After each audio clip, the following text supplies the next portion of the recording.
This is our last night, and I feel contented with this retreat. From my perspective, and if there's anything that you'd like to address, now with your time.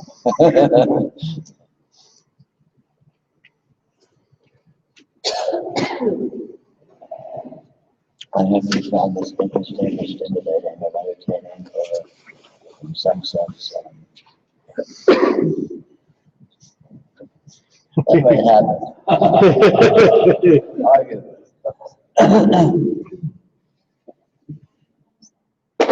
So, when you mentioned, I don't know if it was this morning or yesterday, I think it was this morning, that your intention is to be crystal clear, to really give a concise description and communicate clearly as you can, in the service of helping us to understand how to do that myself.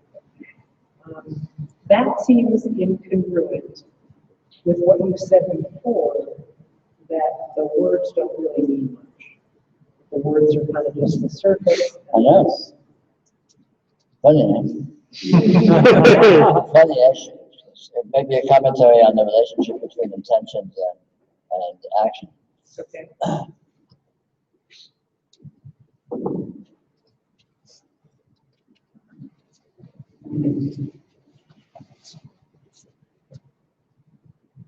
I mean, what this is about, what happens here or not, is really the issue. That's the color. And there's no simple answer to that. I mean, you know, a retreat is really about what's a retreat. And at the end of the day, the question remains, what's a retreat? What happened to it? Did anything happen? Nothing happened. What is anything? What is nothing? I mean, you know, not to get philosophical. I walked away from our last exchange. I took a minute one other time and said I really wasn't at all tracking what you were saying. So what I came up with, I think it was this morning, was to stick with the question, what am I? What am I looking for? And I'd like to say I have an answer, but I think that's going to be something sitting for a while. But you came back and you asked, do you find any value? Is there value? Yeah. And the deeper question there is, what is value? Meaning, what am I looking for? What value do I think I'm going to? Sure. Yeah. And what value is possible? What is value? I really don't know. I get at some level that this suits me, and it seems just as productive to let it roll over me and not engage my rational brain and track it and try to understand this. That seems just as productive as like tracking and engaging and understanding. In my experience, this stuff has very, very little, if anything, to do with rational brain, rational thought. So I'd like to say it was good news in the first couple of days. I tracked nothing. Because maybe the rational brain wasn't getting in the way. I just don't know. I'm leaving with less than I came. Why? There's no angst over here, like I said. It's joyful. But what am I doing? What are you doing? It's a very good question. It's really the big question. What's going on here? What is it? in every sense. Not just what is this existentially as an issue, but what is this as a participation? What is this as an engagement? What is this as a quest or a desire or a loathing or whatever? I mean, just all, the whole issue is, what's going on here and what does it have to do with me? In the comprehensive sense. And it's a really interesting, it's an interesting thing to engage with. There used to be a passion and a surety and I'm going to get somewhere to this. And that flame has all been flickered out. Now it's just brilliant. Oh, God.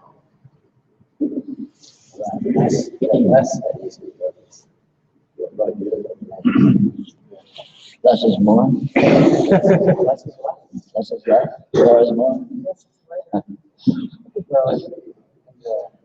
The way I would say is my experience with hanging around with fear and and this experience here is so much about just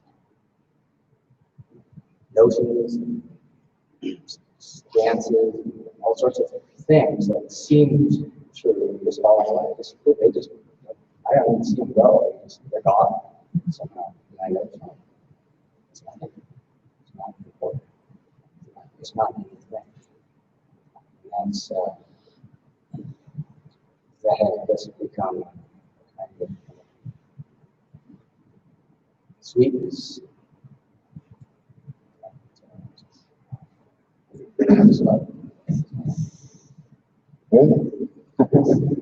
Well, it's like the simplicity that leads to complexity.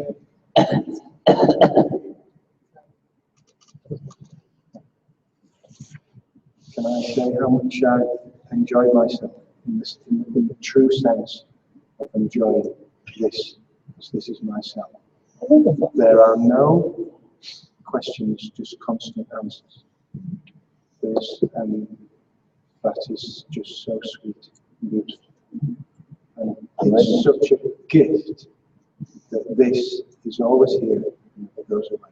And it's constant, ever deepening enjoyment. Thank you.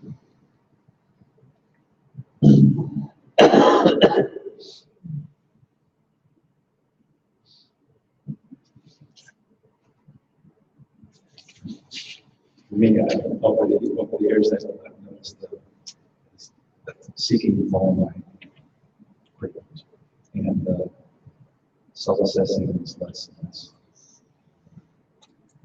And I do get something from there's a when I tap into you, there's a little fierce, parallel.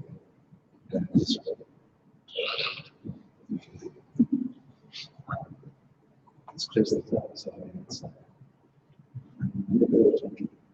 I love what you said. I mean, I might not pretend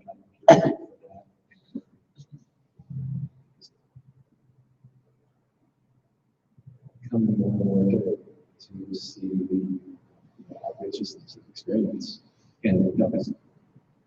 And that has to be outrageous all the time. A lot of times when the normal is to see what you're seeing. I like seeing that. It's fun, isn't it?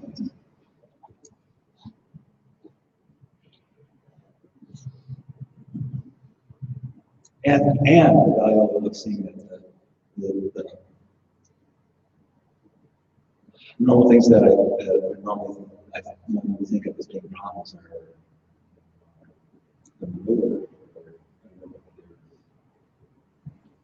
they're not problem.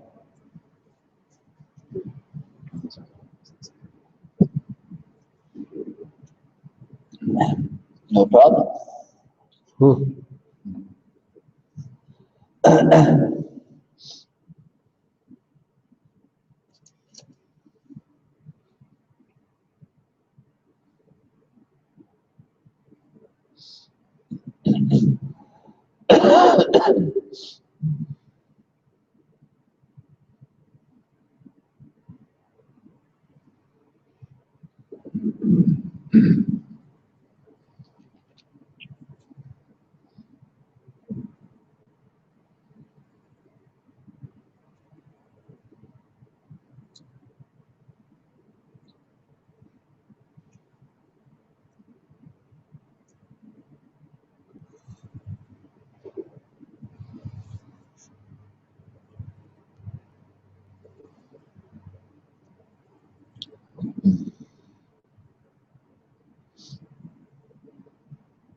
So we should be all just sing Kumbaya or something. Share the love.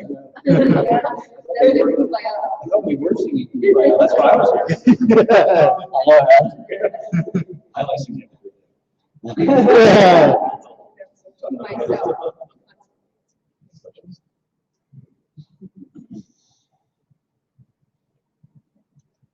I mean, I was going to say something, but I was waiting for the appropriate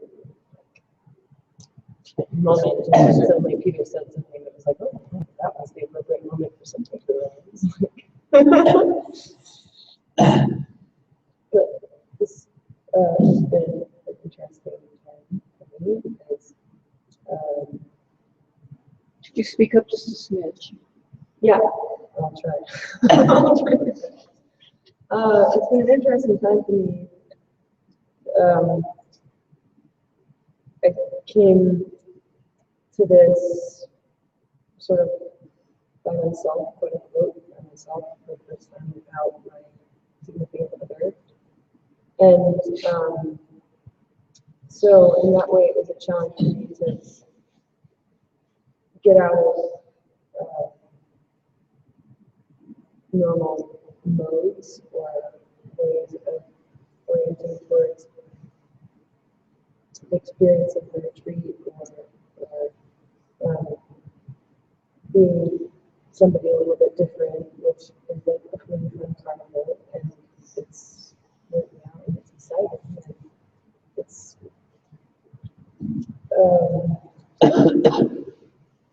it's interesting to observe what you perceive as you going into a different personality or persona or something like that, because it's really not all that different from what you already are. There are these little qualities that are sparking in your own that you're not accessing it, you're not giving voice to or something like that. In the way that you're presenting yourself, and it's just sort of shifting focus. So it's fun. And it's been a cool exercise to notice that there's all of that, and there always, it's another, of course, example of how there's always all of that. It always has been all of that, and you're constantly discovering that it's always been all of that, and you get more and more and more deeper and crazier. So, yeah. So thanks.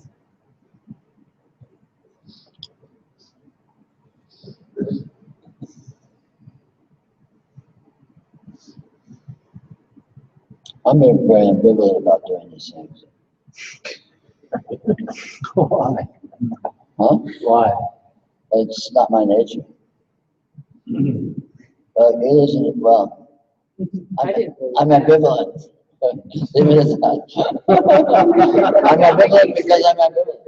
I'm ambivalent about being ambivalent. Here you are, and you're doing this thing, right? And you're inclined to like think about it anyway. So it's like, okay, shifting this mode both takes a lot of energy and takes no energy. Right? It's bizarre. The whole thing is very bizarre. It's bizarre to me. Why am I here? Yeah. What the fuck? I paid good money for you to be here. I'm not getting any other way. My business that sucks. My business plan is down the I didn't make good money. I made version of it. It's and your ambivalences of no interest to me. That's a decision. Free vacation for Lily? Almost. It would be if she was having any fun. Yeah, we have a week off and I have to go to this fucking retreat. Go around with all of these idiots, falling over this stuff. You're projecting.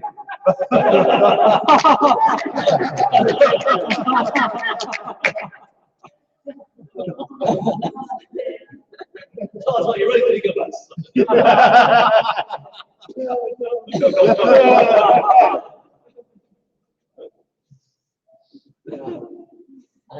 I'm in the opposite situation with Jillian in that, like, Perry came to one other thing, but he's never come to one of the long retreats. And I think that's part of the reason I'm more muddled with your presentation.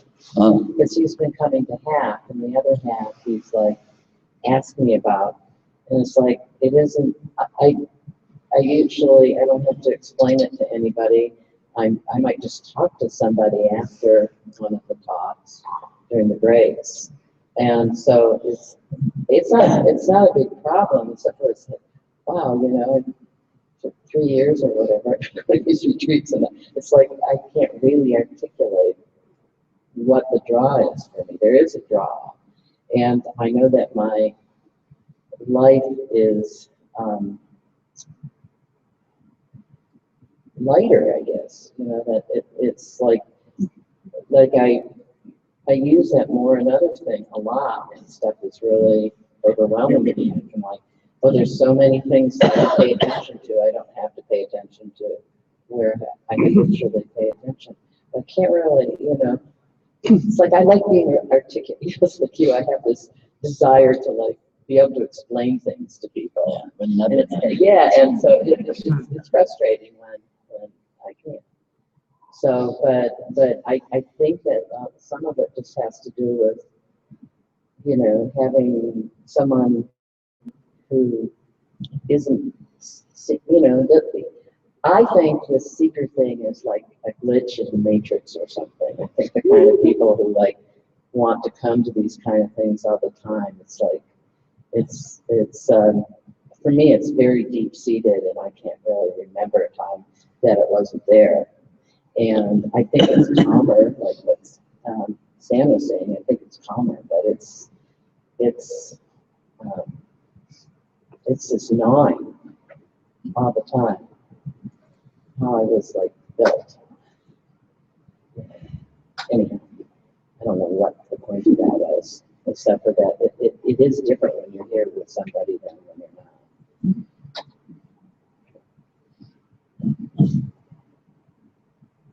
And to make matters worse for Michelle, I am a rationalist. I just soak up philosophy and spew it out, so it's all words. That appears to me as well, and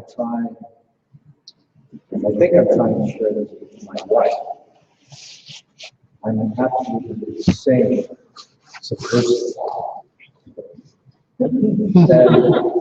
And I said earlier, the sharing of it is strangely possible. I'm learning that that's of no consequence. It is, because that's what the field shows up as. And I can comment on it, and I have commented on it. I have required that field to give me the support, the encouragement to continue from the field that is Claudine, my wife. And that's this showing up as that.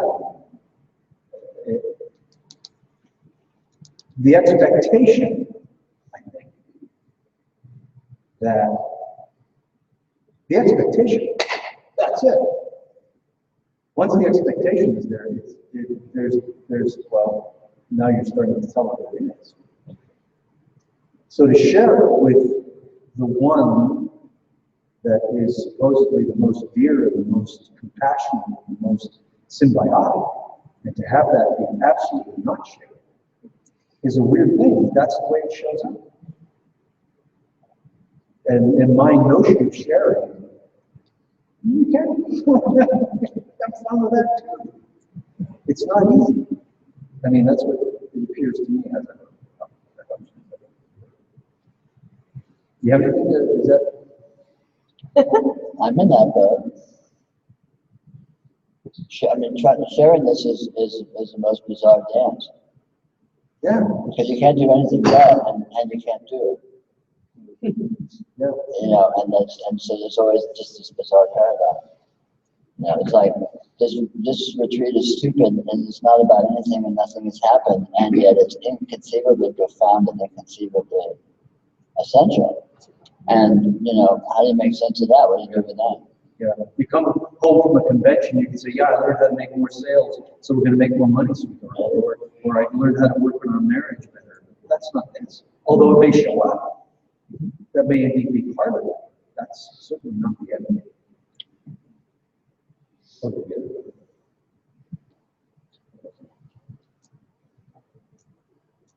Is it just like a matter of like having little enough happening that you're able to tune into the profundity that's there? Like, Maybe not. I don't know.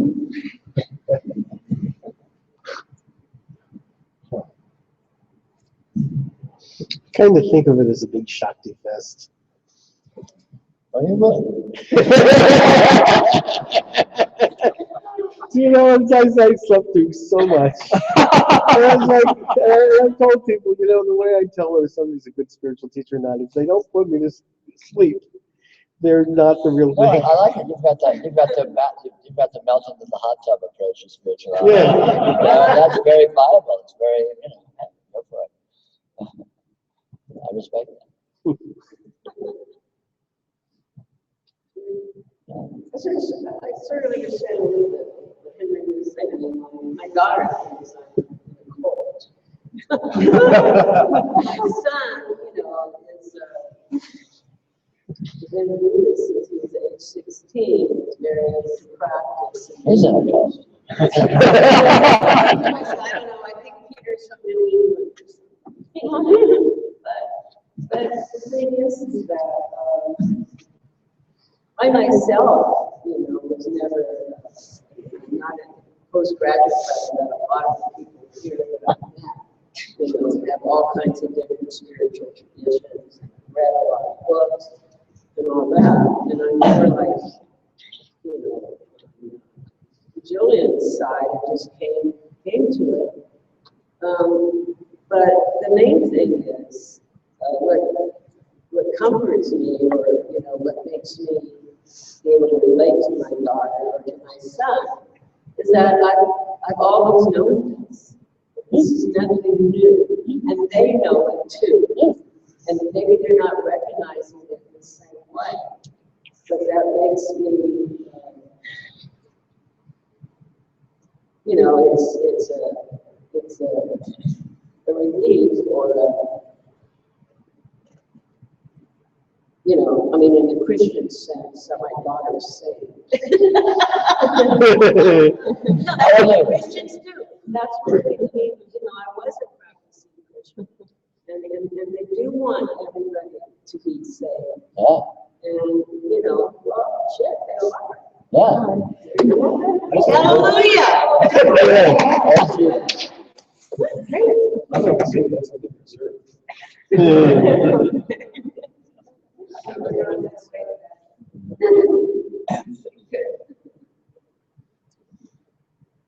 Well, this is life. I mean, you know, the question is, what is life? I mean, and that's a question that everyone is basically dancing with every, you know, constantly. And, you know, that's all this is. You know, this is a specialized kind of you know, approach or vectors in on that very same question, maybe, but it's not anything different than anything else. I mean, you know, in my handout, the first sentence says something like, you know, the yoga is the process of reality itself. life, what this is. And so obviously, that's what is going on here. Whether it's a retreat or going to sleep or getting pissed off at a driver in rush hour or anything. You know, how artfully or interestingly or whatever, you know, is that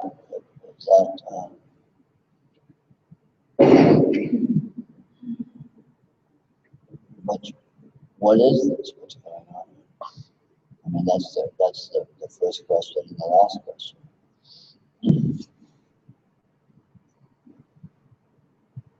And there's no answer, but there's nothing but answer. I mean, all of it's meaningful.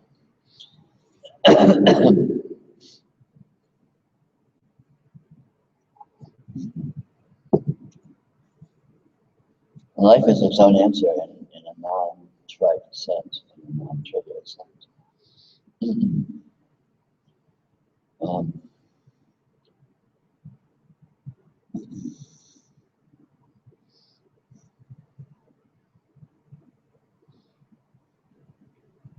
Looks like to me the value of retreat really is the end of each retreat is what feels in that sense the same as the others is that I can't take the game as seriously. You know, like it's just sort of like, to use the terminology that we used earlier today. It's you know, falling into believing that the game is it. You know, that happens, but after every retreat, it's lighter. It happens less. It happens less. But human psychology or the human energy system has a tendency to ossify around these strategies, or think that it's doing that. And you know, so you sort of tend to do things the way you've been doing them because that's the way you've been doing them because you tend to do them that way. And a retreat like this is this kind of a whoa, you know, it's a shifting of gears. It's a different context. It's a different, you know, weird, disorienting, or whatever information floating around and different context, and so it's just kind of, you know, jars all that a little bit, you know, and that's, you know, that happens anyway, and this is an instance of that happening. Yeah. I appreciate that. What's really weird about this teaching is that I've always focused I approached it, I have approached it, like I do anything from the outside trying to get it to do something. There's this teaching I try to get it. And with the teaching is actually plant inside. There's nothing to get, it's a plant inside of it. Yeah, they're already inside it. This is what the inside has always looked like. So nothing to get it. But I was thinking about sharing with my wife for talking. It's like that's, you know, I think that when things freak out, that's the sharing. I mean, it's not that people or it's just like people are attracted to it or frightened of. Some people who are like freedom. And this is makes me more fun. Yeah, you're a little stiff. You're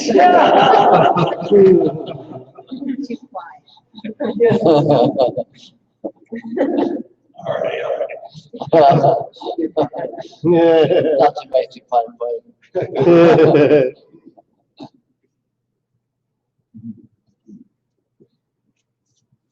You know, Stan, you like people. You go back to the divorce. but if you went to Utah, But you you can't have go home. your California citizenship, so you can have a Louisiana. work it from both angles. So I actually have one tree.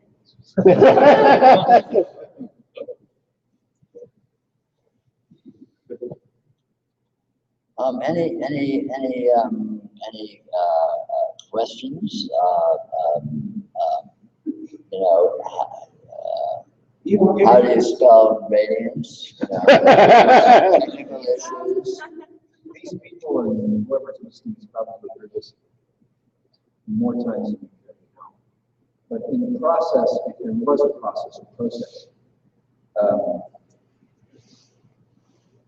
this review, it obviously showed up, you investigated it. And in your investigation, how, like, if you can qualify it at all, I don't know why I'm even asking this question, but the investigation you did, the diligence which kept showing up as one another, was there a point where you got to someone who was going to bring you even further to, or at least in the field, oh, that one, and take you to somewhere, or did it just keep showing up for you? Yeah. Yes. I mean, it looks like that. It's describable in those terms. Right. Would you be willing to reiterate? Sure. Anything whatsoever exists in the context of more than it is being held to be, and exists in the context of other than it's being held to be, in any sense. And it's inclusive of that context. So the context is also it. So in other words, taking anything to be something is a whittling down to something that's more than that and something that's other than that. And it doesn't stop being more and other than that just because you're taking it to be something. And then more and other doesn't mean it isn't that something as well. Oh, of course, nothing is negated. Nothing is negated. It's an inclusive, unlimited inclusive endlessness. I mean, you know, to look at it sort of, I mean, there's so many ways to look at it. It's absurd to really pick any of them. But you know, you can't have anything without having everything. You know, I can't have this Kleenex without having the whole universe, because this Kleenex is a product of the universe. The universe comes with. I can't take this Kleenex and lift it out of the universe and have the Kleenex be a Kleenex. The whole universe comes along. You know, so I'm holding the universe here. This is what holding the universe looks like here. And this is what holding the universe looks like here. So on and so forth. I mean, you know, that's just an instance, you know. Or you can look at it experientially in terms of experiential field. You know, the consciousness can designate all sorts of apparent partialities of objects and events and what have you within the experiential field, but you can't extricate them from the experiential field. The whole experiential field comes with, and the experiential field is unlimited. A limit to it cannot be found. Is the normal human mode to try to dumb it down to just this little reality? Typically, humans are typically tend to be addicted to rational modes, which are oriented around defining things. And definition by its very nature is distinction from other definitions. You know, this is a Kleenex only because there exists non-Kleenexes. If everything was Kleenex, then calling this a Kleenex would be a moot point. But this is a Kleenex specifically because this isn't. That's the rational mode. So it's slicing and dicing and dividing, saying, drawing on the basis of distinctions. This is different from that, so therefore this is a this and that's a that, and that's not this and this isn't that. But reality doesn't actually work that way, because you can't extricate anything from, you know, and on any level that's true. That's true physically, that's true experientially, that's true physically. You know, I mean, physicists are working this all the time. You take a look at any the behavior, the nature, the existence of any actual material event is inextricably entwined with everything. Literally, physically, mechanically, hardwired. So it's not an abstraction. But that is the case, is an abstraction. But it's an abstraction referring to this fact, which is ubiquitous, which just applies across the board on any and every level. In terms of sort of pragmatism of what I'm calling this yoga, the fact that experiences like that is the practical point. So when you're experiencing anything, you're also experiencing more than that. That it is too. In other words, context is not just an abstraction of, of course it's in a space, but the space actually comes with. It's a continuum, it's an inclusive continuum.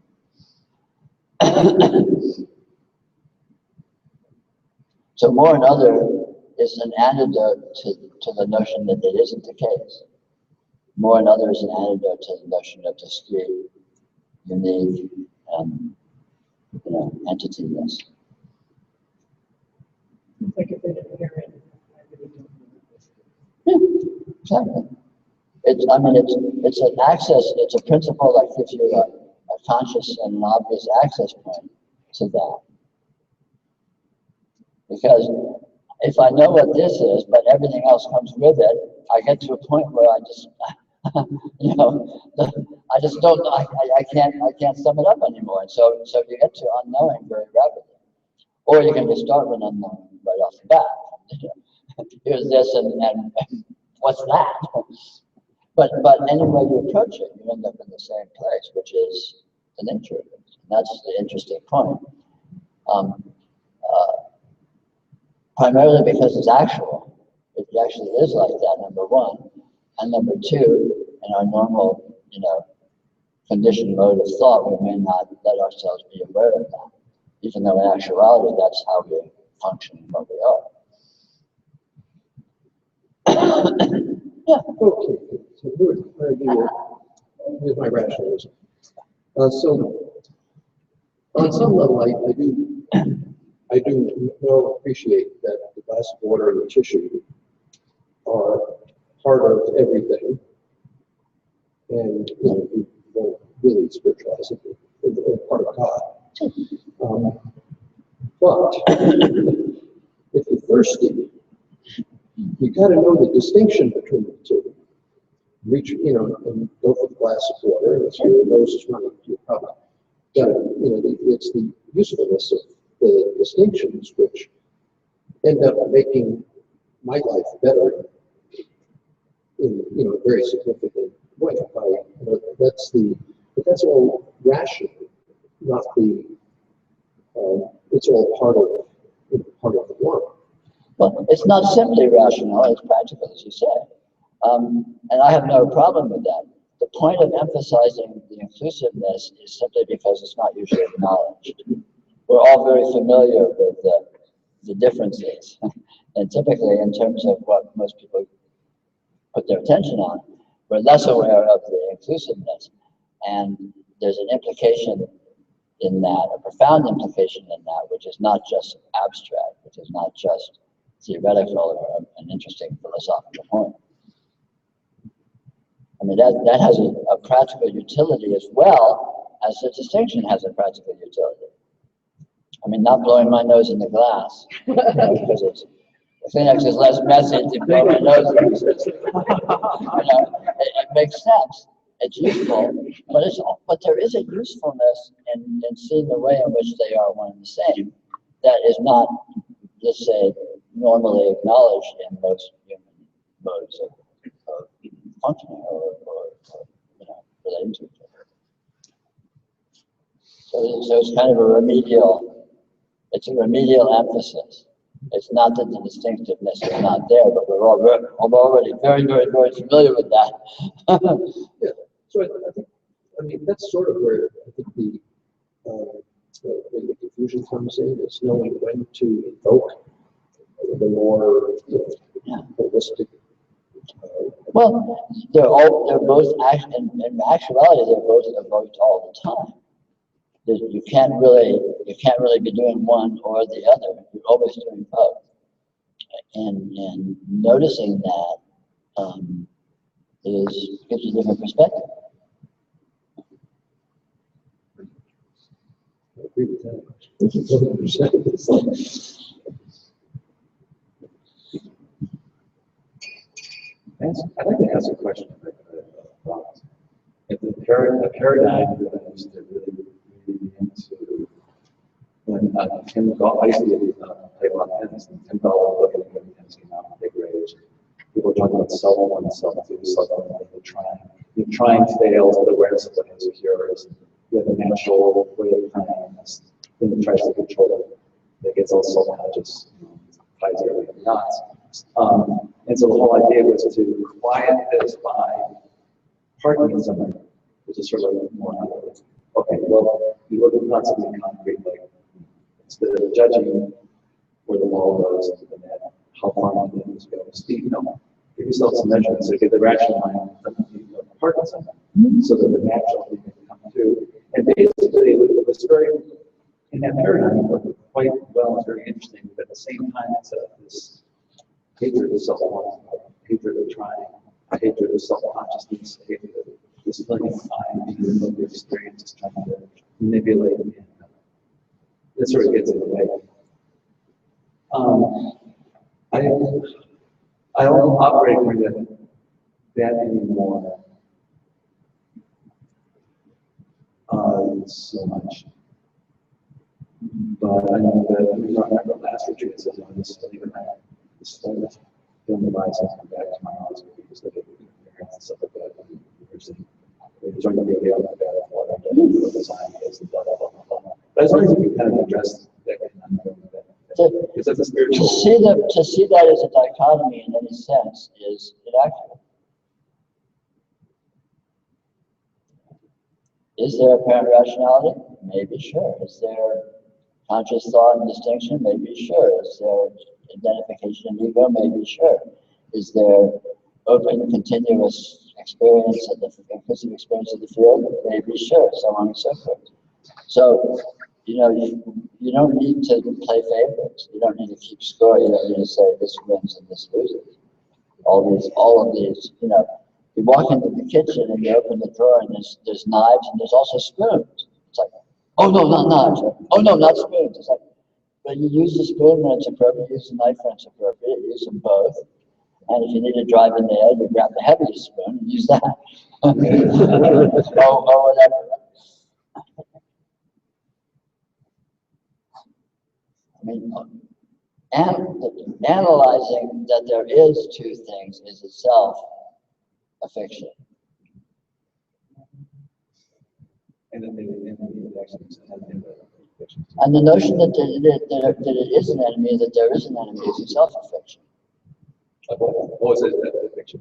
No, it's not actually like that. All energies coexist and interact in the way that they do.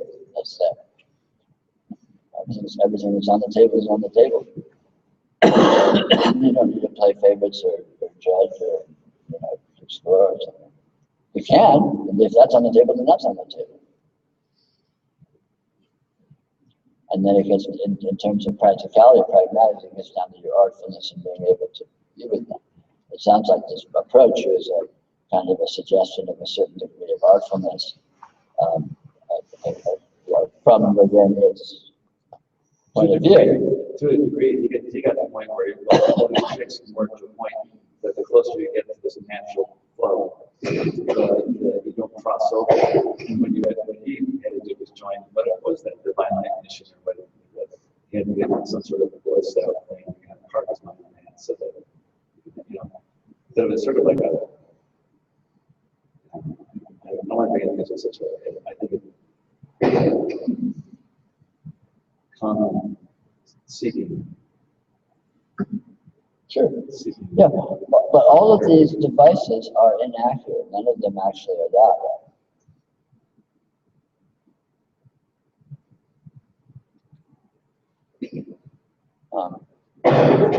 And then the artfulness of your functioning with it is the degree to which you can take advantage of that fact.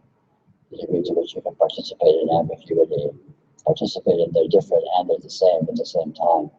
You know, don't let your left hand know what your right hand's doing, that kind of thing.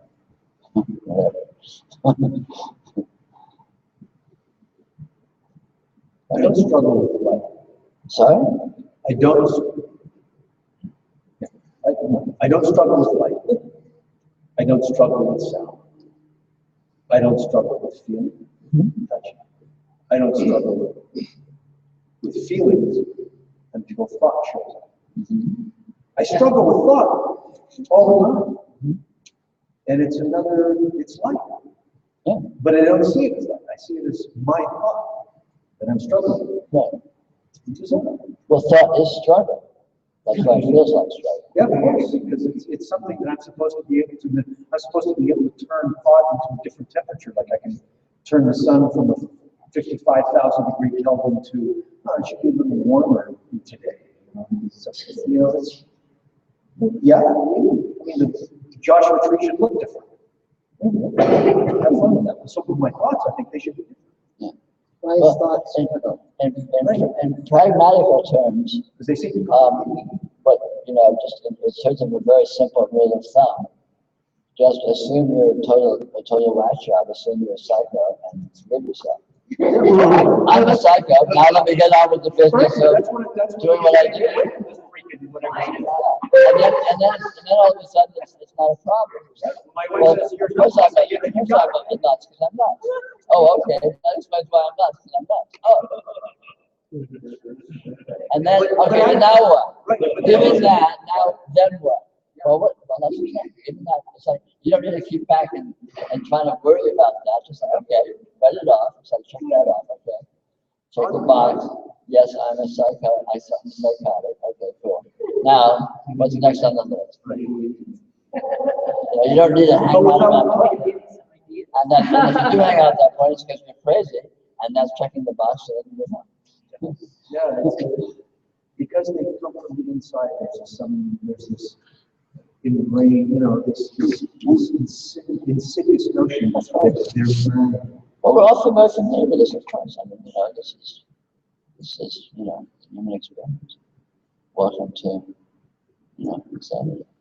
It seems like you can have a little more fun, I want to say, with the psychosis, Exactly. That is your value. Yeah. Once you acknowledge that it's psychosis, all of a sudden, but a load off is much easier. It's not like you're not really trying to pretend it's not. Yeah. How do I solve this? How do I pretend I'm not crazy? How do I make myself not look crazy for other people? How do I make myself not look crazy for myself? That's crazy. Or first, you're not crazy. It's like, okay, check it off the list. And it's like, that whole little vortex of self-referential psychosis is psychosis because psychosis is a self-referential vortex of psychosis. Okay, cool. Next. And you think like people would notice. Nobody notices. Like it's not even. Everyone's in the same boat. No one on the psycho board thinks anyone else is crazy. They're busy with their own narcissistic loathing or what have you. Just like you, that's all it is.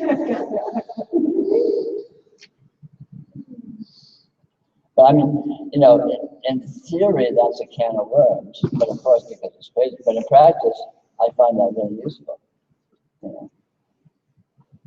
The humans are insane. Okay, that explains a lot. Look around you, it's like, no duh. Right? Oh, you'd think I would have noticed by now. And I'm a human, so I'm insane. And so the fact that I'm all torqued up about it makes perfect sense because I'm nuts. So, it's like I'm not going to go out in the street corner and yell at a speck of dust for being there or something. Maybe, because I'm crazy, right? No biggie. We do that. So, okay, but once you sort of just see that and acknowledge it, it's like, oh, okay, cool. It's like, oh, I don't need to worry about that. doesn't response. Well, then you just, It talks back. then you just kick it or shoot it. Take out your Uzi and blow it away, saying God's good.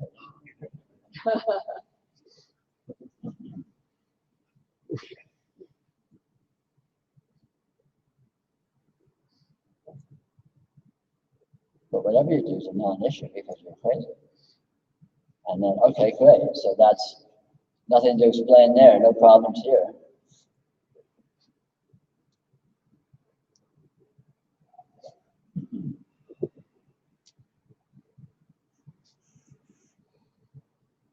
Sort of seems difficult to track your behavior, knowledge that you're just fucking with it.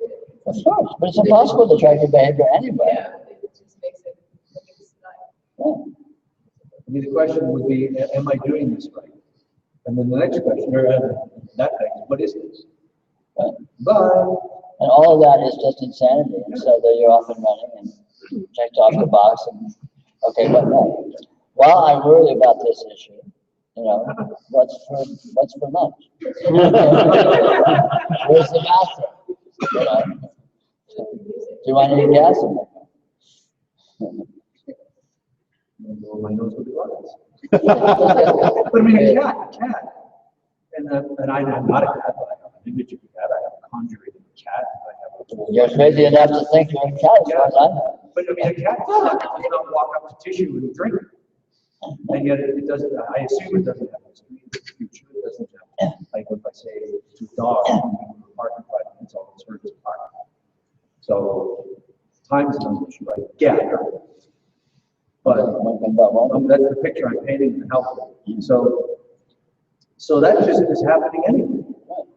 But you're a crazy person, so who cares what you think? See, that's what's valuable to me. Yeah, valuable to me too. If what you said mattered, it would be a real pain in the ass.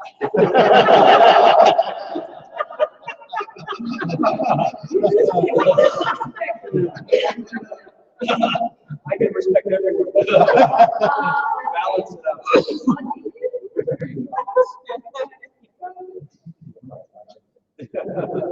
You know what it was? But I'm crazy, so what difference does it make what I say? Just get out of here, man. That's the same thing saying, though, what separates us out from the animal people is we're crazy and they're not. Well, I don't know about that. You're crazy enough to think that.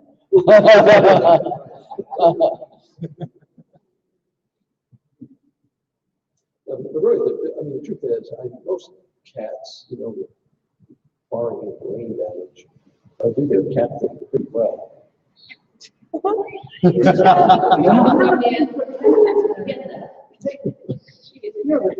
Hard to argue with that. Like, how can you know what everyone else is thinking? Absolutely. So how can you know your cat is thinking? Maybe your cat's all fucked up. I think humans do what they do with absolute perfection, seamless perfection. It's just that what they do is absurdly perverse. The notion that humans function badly is you have to imagine some gold standard of how they're supposed to be functioning and then criticize them for not living up to that. But that's crazy. But of course, people are crazy. People are perverse. I'm at a loss for words. People are perverse, bizarre energy systems that are motivated by perverse, bizarre, incoherent vectors of energy that don't have anything to do with each other, and the resultant behavior reflects that. But since they are that, they do that with perfection. If they were not supposed to be that, then doing that would be a deviation from good function. A good function for a human is being exactly what they are, which is, snakes in the grass or nuts or whatever, right? But when you say the operating knowing existential, experiential field, you wouldn't use it. Right, you're not crazy, but that doesn't mean that you're not crazy. In other words, your mind may be warped in its intrinsic functioning, but you know that with clarity, so you're not deluded about the fact that your mind is deluded. Well, you realize that you're really not. Yeah, exactly. So it's a subsystem that's there that is unimportant, basically. Just going back to the ignoring other. Would another way of saying that be, okay, this object, this glass of water, it's an object that appears in my awareness or in my experiential field, Right. rather than just, it doesn't exist by itself. Right. It's the way you are, maybe a crazy person. All these objects that are by themselves. But you see it in that appearance in the consciousness. That's the same. That's similar to more number idea. Sure. I mean, there's only one object, and that object is the experiential field. And consciousness pretends it can, take small portions of that and separate them, or treat them as if they were separate, but they aren't actually separate. Because the whole experiential field comes with, and more than just a theoretical sense. It's like in a dream. You're dreaming, and you might be dreaming there's all these different entities, and you're interacting with them and all of that. You're not interacting with any entities. You're interacting with the dream, and the dream. You're not even interacting with the dream. The dream's interacting with yourself, and it's looking at as if maybe there's a you that's interacting with it. But that's just an interpretive framework that's being, overlaid over a continuum, an acoustic continuum. And exactly the same thing, of course, as the case in hallucination experience.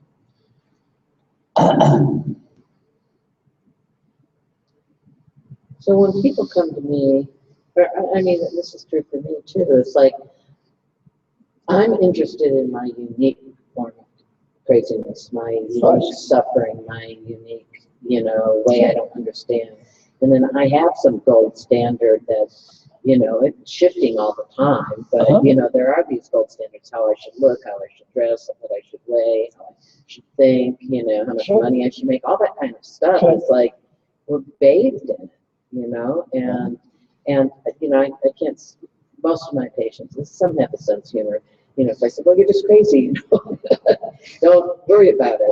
I'm a therapist, you're coming to see me, ergo you're crazy, so why are you surprised you're crazy?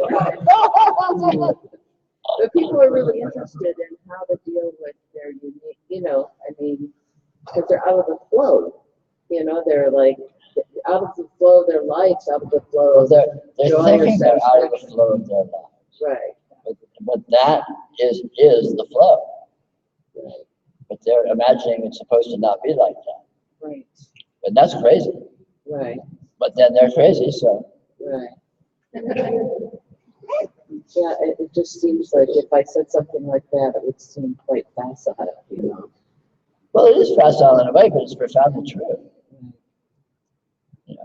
It may not be useful to point it out to someone who isn't, ready to see it, you might say. Right. Yeah.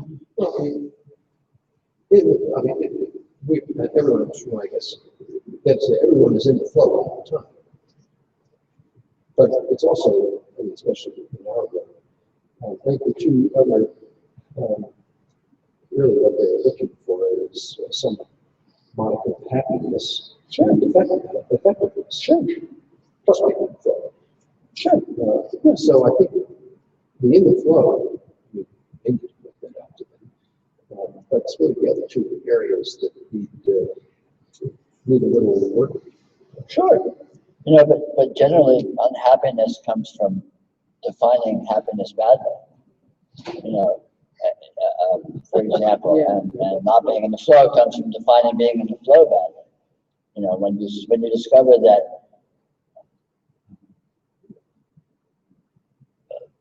when you discover something. Or not. Well, and is how it is, so that's the flow.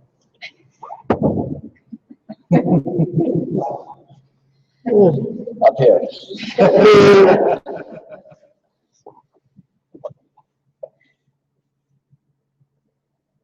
I think the psychiatric perspective is that unhappiness comes from bad choices, since everyone's in the flow all the time. It doesn't really come from that. But so that's really, bad choices that you're really trying to work on. And really, they overlap happiness and effectiveness, bad choices and stuff like that. So that's what the psychotherapy is about. Because not everything really is the same when you really come down to it. You can get into that experiential field and be very neutral about everything that we experience in that field, but then you go back into your real life. It's how things do affect you one way or the other. Well, it gets down to the serenity prayer. There's nothing wrong with developing as much skillfulness as you can in doing things wisely, choosing well, and so on and so forth. But the bottom line is, shit happens, and you don't always get to have a designer experience of, I want this to be like this, and so but it's a dance. People come to this as part of their maturity.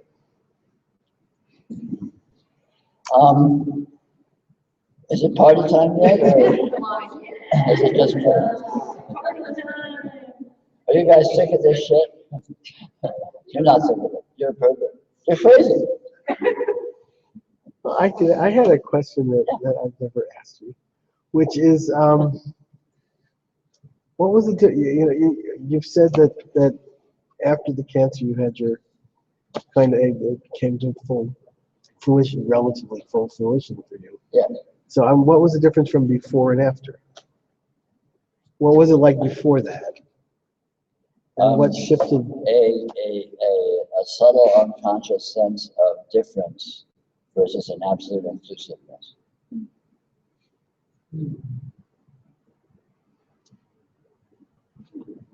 That was lovely.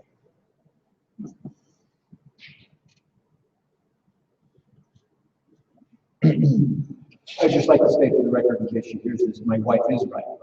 But you're disruptive influence and you're crazy. And get out of the house.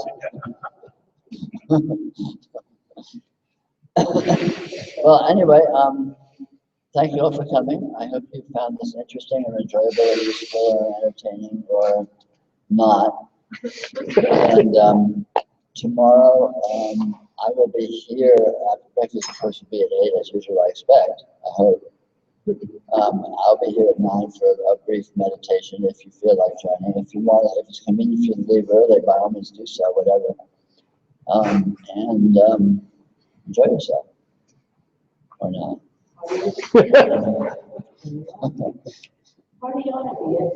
Yeah. So the next scheduled event is a wild back in the alien bash in the cafeteria. Or it might be a boring, tedious social gathering that you'll be looking for an excuse to get out of.